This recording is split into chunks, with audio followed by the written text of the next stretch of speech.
नमस्कार दोस्तों, स्वागत है आपका हमारे यूट्यूब चैनल में। तो दोस्तों, आज की इस वीडियो में हम यहाँ पे बात करेंगे रीजनिंग सेक्शन के यहाँ पे पार्ट 2 की।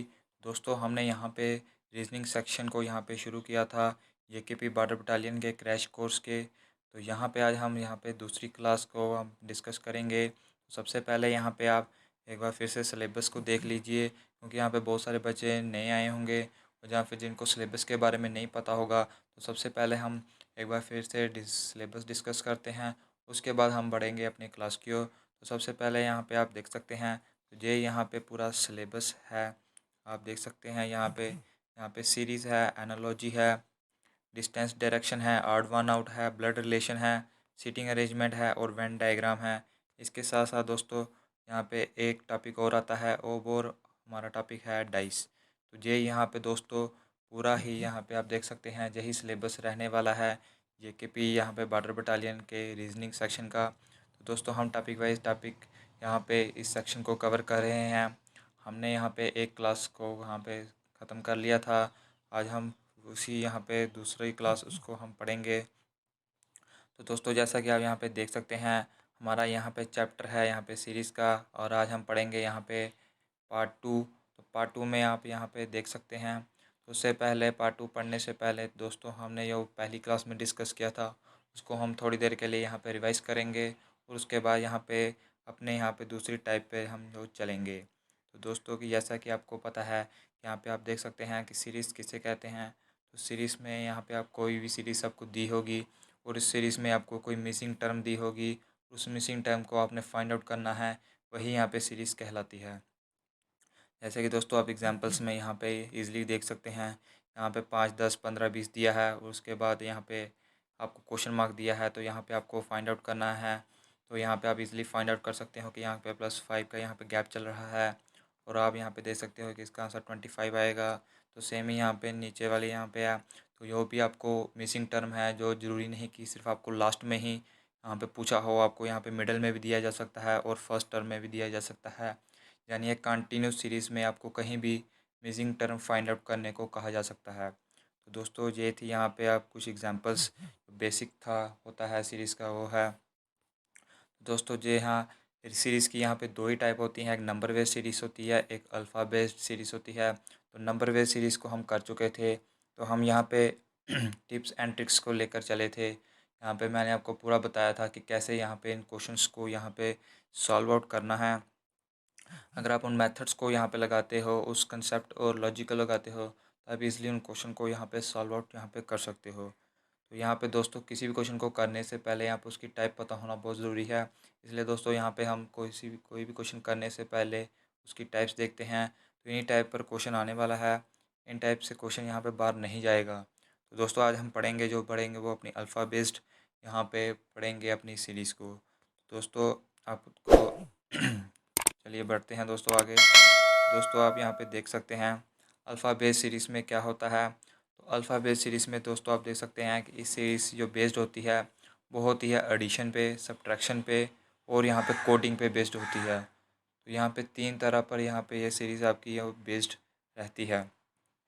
तो इसका जो बेसिक है वो बेसिक क्या है, वो बेसिक है कि आपको यहाँ पे ABCD यहाँ पे पूरी यहाँ पे देखेंगे, आपको यहाँ पे पूरी मिलेगी, क्योंकि अल्फ़ा बेस्ड ये सीरीज़ है। तो अल्फ़ा बेस्ड में आप देखेंगे कि अल्फ़ाबेटिकली जो भी आपके जो 26 अल्फ़ाबेट हैं उसी के बेस्ड पर सीरीज़ पर क्वेश्चन आएंगे। तो जैसा कि आप देख सकते हैं, तो आपको सबसे पहले करना क्या है, जो पूरी ABCD लिखनी है, उसके बाद इसकी करनी है नंबरिंग। जैसे A है तो A पर आएगा 1, बी आ जाएगा नंबर 2 पे, सी आ जाएगा नंबर 3 पे, डी आ जाएगा नंबर 4 पे। तो दोस्तों ये आपको पूरा ही लिखना है। दोस्तों इसकी और अगर आपको याद करने हैं तो इसकी एक आसान ट्रिक भी है। वो आसान ट्रिक क्या है, वो आसान ट्रिक है दोस्तों ये ट्रिक इजोटी। तो इजोटी ट्रिक क्या है, तो इजोटी से आप इजीली यहाँ पे जा सकते हैं कि ई जो है वो 5 पे आता है, जे 10 पे आता है, ओ 15 पे आता है, टी 20 पे आता है और 22 आता है 25 पे। तो जैसे आप दोस्तों आप यहाँ पे देख भी सकते हैं, यहाँ पे जे आ रहा है। तो इसलिए आप यहाँ पे इजोटी को याद रख कर आप इजली यहाँ पे देख सकते हैं कि यहाँ पे ई के आगे कौन सा आ रहा है, ई के पीछे फिर ई कितने नंबर पर है। तो आप इजली ई की मदद से आप यहाँ पे ABCD को भी यहाँ पे इजली देख सकते हैं। तो दोस्तों जब भी आपको यहाँ पे क्वेश्चन पेपर में आपने क्या करना है, यहाँ पे क्वेश्चन पेपर मिलने से पहले आपको यहाँ पे जो भी रफ़ पेपर होगा यहाँ पे आपको सबसे पहले ABC यहाँ पे लिख लेनी है और उसकी नंबरिंग कर लेनी है। इससे दोस्तों आपका यहाँ पे एग्ज़ाम में जो है टाइम यहाँ पे सेव हो जाएगा। तो यहाँ पे दोस्तों ऐसा करके आप यहाँ पे टाइम बचा सकते हैं अपना दोस्तों। तो दोस्तों ये था यहाँ पे अल्फ़ाबेट का पूरा बेसिक। अब दोस्तों हम यहाँ पे देखेंगे इसके क्वेश्चंस। चलिए दोस्तों बढ़ते हैं हम आगे। तो आगे दोस्तों सबसे पहले यहाँ पे आप देखेंगे यहाँ पे पहला क्वेश्चन है ये। यहाँ पे आप देख सकते हैं यहाँ पे एक सीरीज़ दी है, फिर यहाँ पे एक टर्म दी है, फिर एक टर्म दी है और लास्ट में हमको यहाँ पे क्वेश्चन मार्क दिया है। तो हमें यहाँ पे वो टर्म जो है वो फाइंड आउट करनी है। तो वो दोस्तों हम कैसे करेंगे यहाँ पे आप देख सकते हैं। तो यहाँ पे पहले दिया है DHL, फिर यहाँ पे EIM दिया है, फिर यहाँ पे दिया है यहाँ पे FGN दिया है। तो यहाँ पे आप देख सकते हैं फिर D के बाद आ रहा है यहाँ पे E के बाद आ रहा है F के बाद आ रहा है G, यानी कि नेक्स्ट टर्म जो है वो आ रही है। तो जहाँ पे हमारी जो नेक्स्ट टर्म होगी वो कौन सी होगी, तो आपको यहाँ पे देखना है DEFG और यहाँ पे हमारे पास आता है H। तो यहाँ पे हमारे पास पहली टर्म आ गई H। तो दोस्तों इसके बाद हमने यहाँ पे देखना है कि सेकंड टर्म है, सेकंड टर्म में प्लस हो रहा है या माइनस हो रहा है। तो आप देखेंगे H के बाद आ रहा है I के बाद आ रहा है J के बाद आ रहा है K और K के बाद यहाँ पे दूसरी टर्म में क्या आएगा, उसके बाद आएगा L। फिर हम देखेंगे तीसरी टर्म का, तो तीसरी टर्म में आ रहा है L, फिर आ रहा है M N O और इसके बाद आएगा P। तो हमारी जो टर्म है वो बन गई है, वो आएगी HLP और हमारा राइट आंसर होगा J वाला। तो दोस्तों आपको ऐसे ही करना है, आपको एक एक टर्म करके देखना है कि एक एक टर्म में यहाँ पे प्लस हो रहा है या फिर माइनस हो रहा है या फिर यहाँ पे आगे पीछे हो रहा है। तो दोस्तों ऐसे आप करके देख सकते हैं। तो यहाँ पे आप सीधे अगर आपने नंबरिंग की होगी तो आपको पता चल जाएगा कि आप इजीली यहाँ पे उस क्वेश्चन को जल्दी से जल्दी सॉल्व कर सकते हैं। क्योंकि यहाँ पे ये तो जो दोस्तों इजी था, लेकिन किसी में 5-5 का गैप होगा तो उसको आपको यहाँ पे काउंटिंग करने। दोस्तों पढ़ते हैं हम अपने नेक्स्ट क्वेश्चन की तरफ। तो नेक्स्ट क्वेश्चन है दोस्तों हमारे पास, तो यहाँ पे आप देख सकते हैं पहले ये टर्म है और जहाँ पे हमने लास्ट टर्म निकालनी है। तो 3 टर्म है तो हमने एक एक करके, यानी हमें 3 टर्म निकालनी है। तो सबसे पहले हम फर्स्ट टर्म निकालेंगे, फिर सेकंड, फिर थर्ड टर्म देखेंगे। तो यहाँ पे आप देख सकते हैं यहाँ पे N आ रहा है, N के बाद आ रहा है P के बाद आ रहा है R और यहाँ पे आप देखेंगे कि N के बाद P है। तो N के बाद P यहाँ पे कितने नंबर पे आता है, तो आप देखेंगे कि एक छोड़कर यानी +1 छोड़कर यहाँ पे आता है हमारे पास P के बाद हम देखेंगे तो यहाँ पे भी +1 छोड़ के हमारे पास आता है R और R के बाद यहाँ पे हम +1 छोड़ेंगे तो हमारे पास आ जाएगा T। तो हमारे पास T आ जाएगा। तो दोस्तों ऐसे करके हम लोग निकाल सकते हैं। तो बाकी के दो भी आपको ईज़िली यहाँ पे निकाल सकते हैं। हमारा आंसर TUD बन जाएगा। बाकी भी हम निकालते हैं। तो यहाँ पे O है, O के बाद हमारा क्या है, O के बाद हमारा एक +1 का गैप हो रहा है क्योंकि MNO P आता है, फिर Q आता है तो +1 का गैप हो रहा है। फिर इसके बाद है Q के बाद है S, तो बीच में आता है R यानी +1 का गैप हो रहा है। तो आप यहाँ पे देख सकते हैं तो S के बाद भी +1 का गैप होगा, यानी S के बाद T आता है और T के बाद आता है जू, यानी +1 का गैप J हो गया और जहाँ पे आ गया जू। तो हमारी 2 टर्म बन गई T और जू। फिर तीसरी टर्म हम देखेंगे तो A के बाद B आ रहा है, B के बाद C आ रहा है और C के बाद सीधे D आएगा। तो हमारी टर्म बन जाएगी TUD। दोस्तों ऐसे ही आपने एक एक टर्म करके देखना है कि कौन सी टर्म यहाँ पे बन रही है। तो दोस्तों ये यहाँ पे सीरीज़ जो है वो बिल्कुल सिंपल होती है अल्फ़ाबेटिकली। हालांकि नंबर सीरीज़ में आपको थोड़ा सा यहाँ पे डाउट रहता है कि किसको कौन सा लॉजिक हम पहले लगाएं, लेकिन यहाँ पे अल्फ़ाबेट सीरीज़ यहाँ पे इजी ही होती है और आपके एग्ज़ाम पैटर्न से भी यहाँ पे इजी ही सीरीज़ आएगी। तो यहाँ पे आप इजीली यहाँ पे इस सीरीज़ को करते हुए इजीली स्कोर कर सकते हैं और जो स्कोरिंग सब्जेक्ट भी होता है। तो बढ़ते हैं दोस्तों नेक्स्ट क्वेश्चन की तरफ। तो नेक्स्ट क्वेश्चन है हमारे पास, तो यहाँ पे आप देखेंगे इसमें भी हमें को लास्ट में टर्म फाइंड आउट करनी है। तो हम इसमें देखेंगे यहाँ पे D है, D के बाद आ रहा है H के बाद आ रहा है L। तो यहाँ पे आप देख सकते हैं यहाँ पे हम लिखेंगे EJOT। तो यहाँ पे आप देख सकते हैं D के बाद E यानी D 4 नंबर पे है। यहाँ पे अगर हम देखेंगे H, तो H किसके पहले आता है, H आता है यहाँ पे J के पहले। तो हम यहाँ पे देख सकते हैं तो यहाँ पे जो कितना गैप बन रहा है वो बन रहा है E आ रहा है, F आ रहा है, G आ रहा है, यानी 3 का गैप बन रहा है। आगे में हम देखेंगे तो आगे में जो गैप बन रहा होगा वो कितना बन रहा होगा वो हम देखेंगे। H के बाद क्या आ रहा है, H के बाद आता है, H के बाद आ रहा है L, तो बीच में कितना गैप है तो हम देखेंगे I आ रहा है, J आ रहा है, K आ रहा है, यानी 3 का गैप आ रहा है। तो यानी 3 का गैप चल रहा है। तो हम यहाँ पे देखेंगे L के बाद 3 का गैप कितना होगा, तो आप आएंगे M आता है, फिर N आता है, फिर आता है O, और इसमें हमारा आ जाएगा P। तो एक टर्म हमारे पास आ गई P। उसके बाद हम देखेंगे, उसके बाद है I के बाद आता है M, I के बाद आ रहा है M के बाद आ रहा है Q। तो I के बाद क्या आता है, तो आप देख सकते हैं I के बाद आता है J K L, यानी 3 का गैप चल रहा है। तो आप यहाँ पे देख सकते हैं Q के बाद 3 का गैप क्या होगा, R S T, और फिर हमारे पास क्या होगा, फिर हो जाएगा हमारे पास U। तो दूसरी टर्म भी हमारे पास आ गई, पहली टर्म थी P, दूसरी टर्म आ गई U। इसी तरह हम जो तीसरी टर्म देखेंगे तो यहाँ पे आप सीधे ऑप्शन से दे सकते हैं, तीसरी टर्म N आएगी तो हम यहाँ पे PUN लिख सकते हैं। दोस्तों आपको टाइम सेव करना है, अगर आपके पास एक टर्म आ गई है और ऑप्शन में बाकी तीनों टर्म अलग हैं तो आप सिंपली उस ऑप्शन को यहाँ पे क्लिक आउट कर देंगे। तो बढ़ते हैं दोस्तों नेक्स्ट क्वेश्चन की तरफ। तो नेक्स्ट क्वेश्चन है हमारे पास, तो दोस्तों आपको यहाँ पे सेकंड टर्म फाइंड आउट करनी है। तो आप यहाँ पे देख सकते हैं कौन सा लॉजिक लग रहा है। इसमें आपको लास्ट 2 टर्म में लॉजिक देखना है कि लास्ट 2 टर्म में कौन सा लॉजिक लग रहा है। तो आप यहाँ पे देखेंगे कि I के बाद आ रहा है B। तो यहाँ पे आप देख सकेंगे कि यहाँ पे कितना हो रहा है। तो आप देखेंगे तो B से हम स्टार्ट करते हैं, तो C आता है, D आता है, E आता है, F आता है, G आता है, H आता है, यानी इसमें +6 हो रहा है, यानी कि -6 हो रहा है। जो हमने B से I का किया था, लेकिन यहाँ पे I से B का चल रहा है, तो यहाँ पे -6 का गैप हो रहा है। इसलिए आपने अगर नंबरिंग की होगी तो आप सिंपली देख सकते हैं वो W है वो कहाँ पे आता है। तो आप देख लेंगे W है वो 23 पे आता है।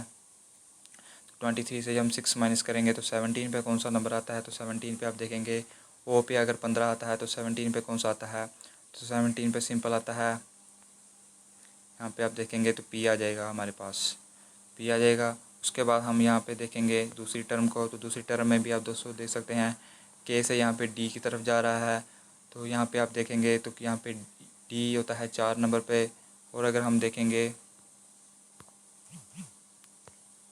D 4 नंबर पे होता है तो K कौन से नंबर पे होता है, तो यहाँ पे आप देखेंगे J K L M N O D E F G J K। तो यहाँ पे K होता है 11 नंबर पे। तो यहाँ पे भी आप देख सकते हैं बीच में यहाँ पे 6 का गैप चल रहा है। तो इस 6 के गैप को यहाँ पे आप देख सकते हैं, तो -6 करके हम देखेंगे तो यहाँ पे हमारे पास पहले आ जाएगा P, फिर आ जाएगा O R, फिर आ जाएगा O, क्योंकि यहाँ पे -6 का गैप चल रहा है। तो हमारा राइट आंसर बन जाएगा ऑप्शन नंबर C। दोस्तों बस आपको ऐसे ही करके लॉजिक देखना है। बढ़ते हैं दोस्तों नेक्स्ट क्वेश्चन की तरफ। तो नेक्स्ट क्वेश्चन है हमारे पास, यहाँ पे हमको तीसरी टर्म फाइंड आउट करनी है। तो यहाँ पे हम D से जा रहे हैं K की तरफ। J भी यहाँ पे +6 हो रहा है, पिछले में -6 हो रहा था, इसमें +6 हो रहा है। तो K के बाद जब +6 होगा तो वो कितना बनेगा, तो यहाँ पे सिंपली देख सकते हैं L आता है, M आता है, N आता है, O आता है, P आता है, और आता है Q, यानी यहाँ पे 3 और 3 6। ऐसे दोस्तों अगर आप करेंगे तो आपके पास लेंथी हो जाएगा। तो इसमें आ गया था हमारे पास R। तो यहाँ पे हमारे पास एक टर्म आ गई है R।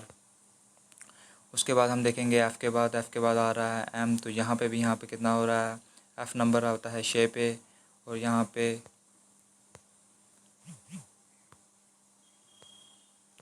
F आता है 6 पे। और अगर हम देखें तो O अगर आता है 15 पे, तो M कितने पर आता है, M आता है 13 पे।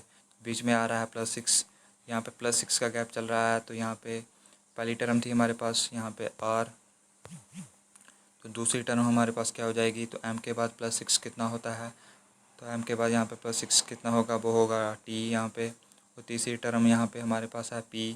तो P के बाद भी यहाँ पे +6 होगा। तो P के बाद +6 किसी नंबर पे आता है, तो आप देखेंगे Q होता है, R होता है, S होता है, T होता है, U होता है, B होता है, यानी 3 आ गया, R T W यहाँ पे हमारे पास राइट आंसर आ जाएगा। बढ़ते हैं दोस्तों नेक्स्ट क्वेश्चन की तरफ। तो नेक्स्ट क्वेश्चन भी हमारा वैसे ही होगा। तो यहाँ पे आप देख सकते हैं इसमें हमको लास्ट टर्म फाइंड आउट करनी है। तो लास्ट टर्म हम कैसे करेंगे, तो यहाँ पे C के बाद आ रहा है F। तो आप यहाँ पे देख सकते हैं C होता है 3 पे, F होता है 6 पे। तो यहाँ पे कितने का गैप है, तो यहाँ पे +2 का गैप है। यहाँ पे देख सकते हैं 4 और 5, यहाँ पे देख सकते हैं तो +2 का गैप आता है। F के बाद आता है I, यहाँ पे में आ रहा है G और H का गैप, यानी +2 का गैप आ रहा है। उस तरह I के बाद +2 कितना आता है, तो आप देख सकते हैं J और K आएगा बीच में, और इसके बाद हमारा आ जाएगा L। तो पहली टर्म हमारे पास आ जाएगी L। तो यहाँ पे 2 ऑप्शन हैं, तो यहाँ पे B और C को हम एलिमिनेट कर देंगे। तो A और D में से हमारा राइट आंसर आएगा। बढ़ते हैं दूसरे की तरफ। तो दूसरी टर्म हमारे पास क्या आएगी, तो M के बाद आ रहा है P, यानी इसमें भी हो रहा है +2 का गैप। उसी तरह आगे भी +2 का गैप चलेगा। और एस के बाद अगर हम देखें तो एस के बाद +2 कितना होता है, तो होता है टी और यू, फिर हमारे पास आ जाएगा वी। तो दूसरी टर्म हमारे पास आ जाएगी वी। तो हमारे अभी तक हमारे पास एल और वी आ चुका है। उसके बाद हम देखेंगे तीसरी टर्म को, तो तीसरी टर्म एम है। तो एम के बाद भी यहाँ पे हम देखेंगे जी के बाद आ रहा है जे, यानी इसमें भी 2 का गैप आ रहा है। तो एम के बाद 2 का गैप देखेंगे तो उसमें हमारे पास बनेगा पी बनेगा। तो हमारे पास जो 3 टर्म है वो बनकर आ जाएगी एल बी पी, और हमारा राइट आंसर बन जाएगा जे। पढ़ते हैं दोस्तों नेक्स्ट क्वेश्चन की तरफ। तो नेक्स्ट क्वेश्चन है हमारे पास, वो यहाँ पे आप देख सकते हैं, यहाँ पे सी है, फिर है डी है, फिर है आई है। तो यहाँ पे सी के बाद है एफ़ के बाद है आई। तो हम यहाँ पे देख सकते हैं कि +2 का यहाँ पे गैप हो रहा है। तो यहाँ पे अगर हम देखेंगे तो आई का अगर +2 के देखेंगे तो हमारे पास यहाँ पे आएगा जे और के आएगा, फिर हमारे पास आ जाएगा एल। तो यहाँ पे हमारे पहली टर्म बन जाएगी एल। उसके बाद अगर हम देखेंगे, उसके बाद भी यहाँ पे आप देखेंगे फिर 2 का गैप हो रहा है। तो जी एच के बाद आएगा हमारा फिर आई आएगा। और फिर हमारे पास आगे देखेंगे तो हमारे पास कौन सा आएगा, तो यहाँ पे ए और बी आएगा। तो जहाँ पे हमारे पास आ जाएगा एल आई सी। तो यहाँ पे आप देख सकते हैं ये एल जे से नहीं, ये एल आई सी है। तो ये हमारा राइट आंसर एल आई सी हो जाएगा। तो दोस्तों ये था इस वीडियो में आज के क्वेश्चन। तो दोस्तों ये था हमारा रीजनिंग का यहाँ पे पहला चैप्टर, जिसमें हमने यहाँ पे सीरीज़ के यहाँ पे कुछ क्वेश्चंस को यहाँ पे सॉल्व आउट भी किया और कंसेप्ट भी समझा। तो दोस्तों जो रीजनिंग है वो मेन यहाँ पे प्रैक्टिस की बात है। तो कंसेप्ट आप यहाँ पे सीख लोगे। आपको और प्रैक्टिस चाहिए तो आप यहाँ पे हमारे टेलीग्राम ग्रुप में ज्वाइन कर सकते हैं, लिंक आपको डिस्क्रिप्शन में मिल जाएगा। तो दोस्तों मिलेंगे आपको नेक्स्ट वीडियो में। इस चैनल को लाइक करें, इस चैनल को सब्सक्राइब करें। तो मिलते हैं हम आपको नेक्स्ट वीडियो में।